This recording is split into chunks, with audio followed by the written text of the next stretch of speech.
Hello there, it's Linda Stacy of Living Blueprints, and this morning I am going to talk about a reset opportunity. I'm calling it a challenge, but that word has kind of a negative implication because overall this is for something positive that can actually help us overcome challenges in the long run. So a little background here.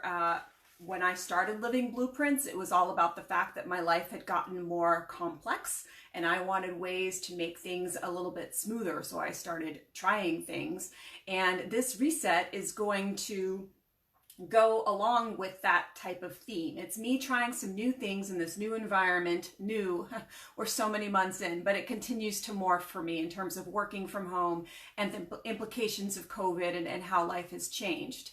So back in the day when I first started making adjustments in my life, I would follow what other people had recommended, various systems and books I was reading, and the systems never really matched my unique circumstance. So I always had to tweak and practice, and then I started blogging about it and sharing those experiences, which eventually turned into the Living Blueprints that I am running today. So that's a little bit of the background, but now here's an opportunity to do this again. And I thought, well, why not invite people to do it with me if maybe they're experiencing some of the same things.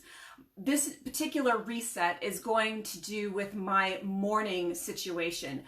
I personally am someone who has been cranky on waking up almost, I think, my entire life. I have memories of being very small, preschool aged, and my sister bringing me a warm, wet washcloth in the morning to kind of help me wake up. I just never was eager to get the day started. Just wasn't a thing for me.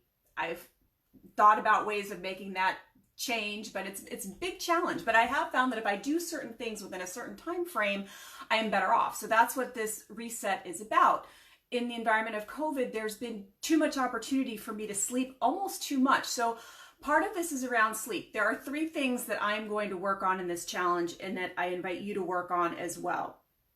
One of them has to do with, they all have to do with the morning routine, which means ultimately they have to do with sleep. You got to back up a little bit. I believe that sleep is extremely important and that we need to get enough sleep in order to be human, our best functioning selves. The thing is, we can get too much, we can get too little. So figuring out what is right for us as individuals is super important. I think that 10 is probably too much for me. I think I have been waking up naturally earlier than, a 9-ish hour type of situation, but I'm letting myself sleep on a lot of mornings, and that doesn't always serve me.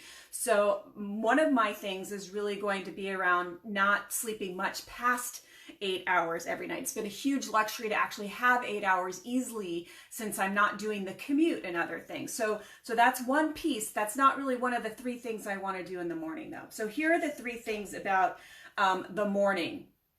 Some of them I kind of already do and I talk about, but I really kind of want to lock these in. So with the challenge or the reset, for this is me really doing this consistently as possible for 10 days. I sometimes try not to be too hell-bent on exactness around this because, people feel like if they fall off or if they got like 1/3 of it wrong on the 4th day, that it's all blown and then they let everything go to pot. And I don't think that that's what this is about. This is about doing our best for 10 days as closely as we can to what we're attempting to do.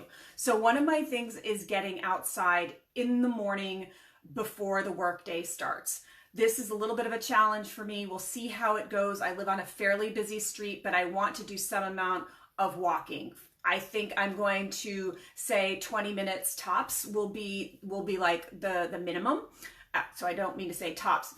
20 minutes will be my minimum. I'm going to walk on the street 10 minutes in one direction and turn around if I'm really not feeling it, and probably only go to 30 if I am feeling it. So I would go 15 minutes and then turn around after the 15 minutes. And if the street really is posing an issue, it's like too distracting, because the idea around this is to be in nature because of all the awesome things that nature affords me. So if that's not working, I will try going into my backwoods. Now, you might live in a completely different type of area where it's very difficult to feel like you're actually in nature, but that's what the idea is here. It's less about the actual walk or the physical aspect of the walk as it is about being in nature. I was reading about all of the things that being around trees and in grass and all of these things can do in terms of lowering your cortisol, your heart rate, lowers inflammation, fatigue, your vision improves, you have increased ability to focus, memory tests are better after people have spent time outside. There are so many reasons to get outside, and I'll be honest, there have been days during this COVID thing where I have not been outside, and I don't think that's okay. So I'm going to try to do it no matter what in the morning for 10 days. The other thing is the pre-paving that I talk about, or doing a preview of the day before I get started on the computer and other types of, electronics. And I'm going to attach underneath this a worksheet to help. Part of it is my calendar system. So if you want to actually look at, okay, what is happening in various chunks during the day, do I have meetings?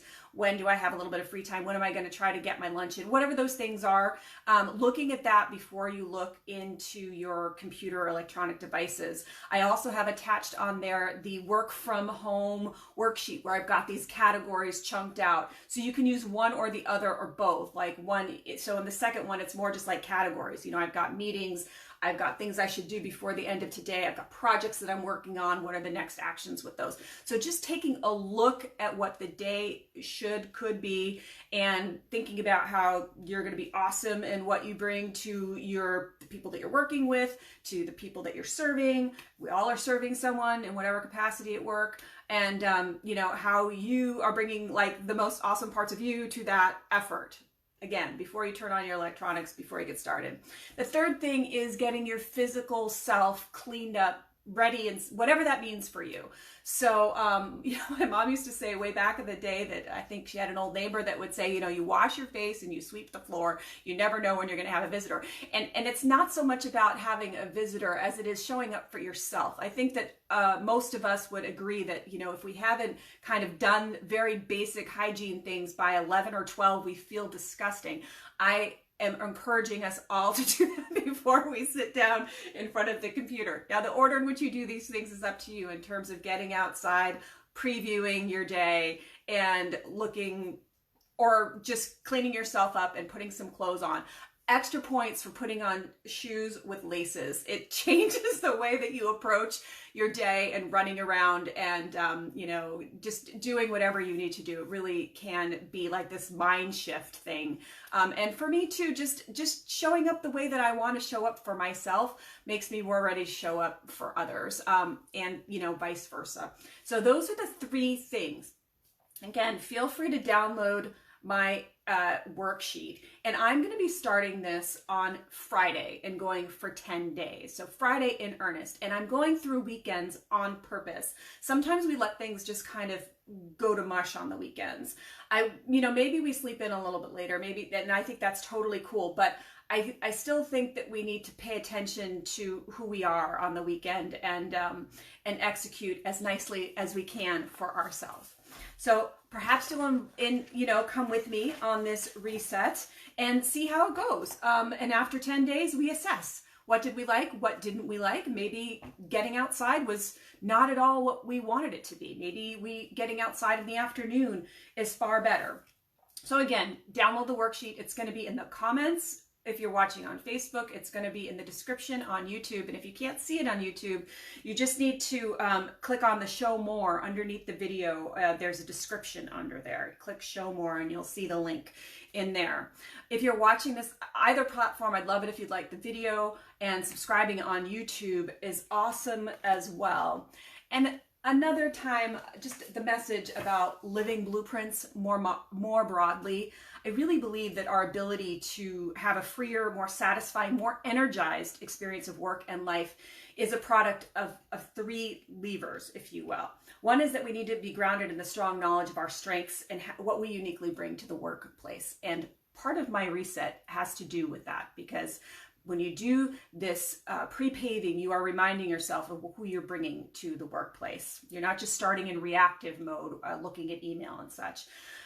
So we need to be really grounded in that strong sense of who we are. We need to have the skills to navigate with agility. And a lot of this is what I do with Living Blueprints, but we also need to, or it can be really fantastic if we're working in teams where we feel aligned and empowered and on the same page as our team members. And a lot of times this is lacking. So I work with teams on these 3 levers because often they're confused and deprioritized. And whether I'm working with individuals or a team or an organization, this is what it's all about. It's about having freer, more satisfying, more energized experiences, ultimately for growth, not only for yourself, but also for the organization. That's what this is all about. To find out more about how I can work with you or your team, reach out to me. LinkedIn, email me directly, private message me in Facebook, and I would love to connect further. All right, I hope you have a great rest of your week. I hope you join me on Friday for this reset, and I'll see you later. Bye-bye.